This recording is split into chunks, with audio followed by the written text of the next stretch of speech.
السلام علیکم ویورز، امید کرتی ہوں سب خیریت سے ہوں گے اور سب کے لیے قرآن پاک کا ترجمہ عملی زندگی میں مددگار ثابت ہو رہا ہوگا۔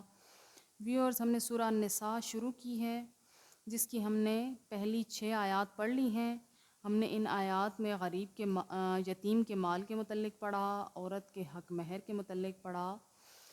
آگے دیکھتے ہیں کہ اللہ پاک کیا ارشاد فرماتا ہے۔ اعوذ باللہ من الشیطان الرجیم، بسم اللہ الرحمن الرحیم۔ للرجالی، مردوں کے لیے، نصیب حصہ ہے، مما، اس سے جو، تارا کا چھوڑ گئے، الوالدانی، ماں باپ، والاقربون، اور قریبی رشتہ دار، وللنسائی، اور عورتوں کے لیے، نصیب حصہ ہے، مما، اس سے جو، تارا کا چھوڑ گئے، الوالدانی، ماں باپ، والاقربون، اور قریبی رشتہ دار، مما، اس سے جو، قلّا، تھوڑا ہو، منہ، اس سے، او اکثرا، یا زیادہ ہو، نصیباً، یہ حصہ، مفروضاً، مقرر ہے۔ قربان جائیں، اللہ پاک نے اس آیت کے ذریعے عورتوں کو بھی حصے دار بنا دیا، کیونکہ اس سے پہلے تو عورتوں کو کچھ سمجھا ہی نہیں جاتا تھا، بلکہ صرف اور ظلم و ستم کے لیے انہیں استعمال کیا جاتا تھا۔ تو اللہ پاک نے ارشاد فرمایا ہے کہ جو والدین حصہ چھوڑ جائیں اس میں اولاد کا حق اسی طرح برابر شامل ہے، اور پھر ساتھ ہی عورت بھی اس میں حصے دار ہے۔ اللہ پاک نے اس آیت کے ذریعے عورت کو بھی حصے دار بنایا ہے۔ آگے کیا ہے؟ وَإِذَا، اور اللہ پاک نے کیا ارشاد فرمایا کہ مقرر کر دیا گیا ہے حصہ، جو کہ آج کے دور میں سب لوگ جانتے ہیں کہ کتنا عورت کا حصہ اور کتنا مرد کا حصہ ہے، لیکن حصے دار سب ہیں، کسی کو بھی حصے سے نکالا نہیں جا سکتا۔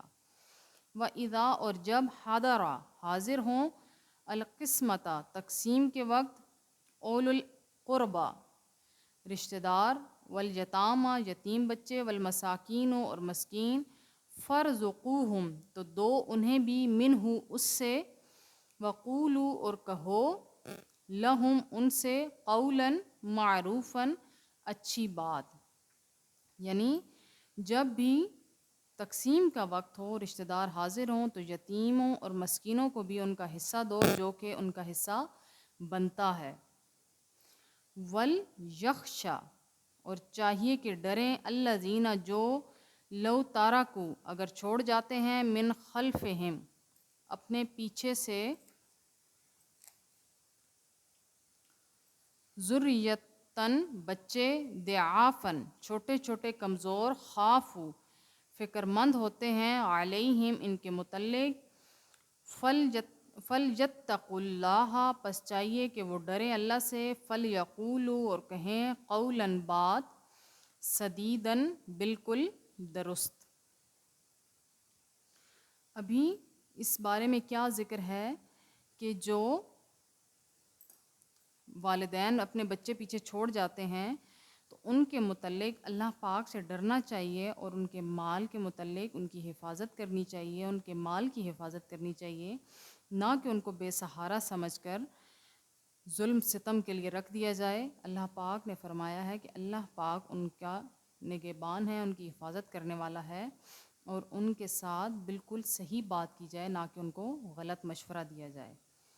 ان الذین، بے شک جو لوگ، یاکلون، کھاتے ہیں، اموال الیتامی، یتیموں کا مال، ظلماً، ظلم سے، انما، بے شک، یاکلون، تو وہ کھا رہے ہیں، فی بطونہم، اپنے پیٹوں میں، ناراً، آگ، وسیصلون، اور عنقریب وہ داخل ہوں گے، سعیرا، بھڑکتی آگ میں۔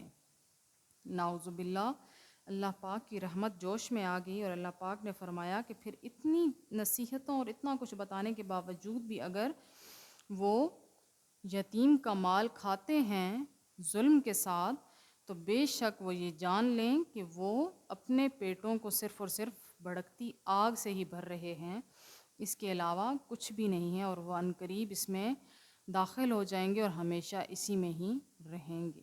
اللہ پاک ہمیں معاف فرمائے، ہماری غلطی کوتاہیوں کو معاف فرمائے، اور ہمیں توفیق نہ دے کسی یتیم کا مال کھانے کی، کسی کے ساتھ ظلم کرنے کی اور کسی کے ساتھ ناانصافی کرنے کی۔ اللہ پاک اپنی شان عدل و انصاف کے صدقے ہمیں بھی عدل انصاف کرنے والا بنائے، اور خود ہم ہر وقت اللہ کی رحم کی بھیک مانگتے ہیں، کیونکہ اگر اللہ پاک نے عدل و انصاف کر ڈالا تو ہمارے اندر اتنی جرأت نہیں کہ ہم کھڑے رہ سکیں۔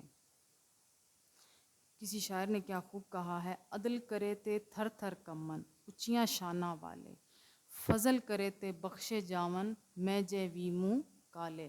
اس لیے اللہ پاک اپنا فضل کرے، اپنی رحمت نازل فرمائے اور ہمیں بخش دے اور ہمارے گناہوں کو معاف فرما دے اپنے حبیب علیہ الصلوۃ والسلام کے صدقے سے۔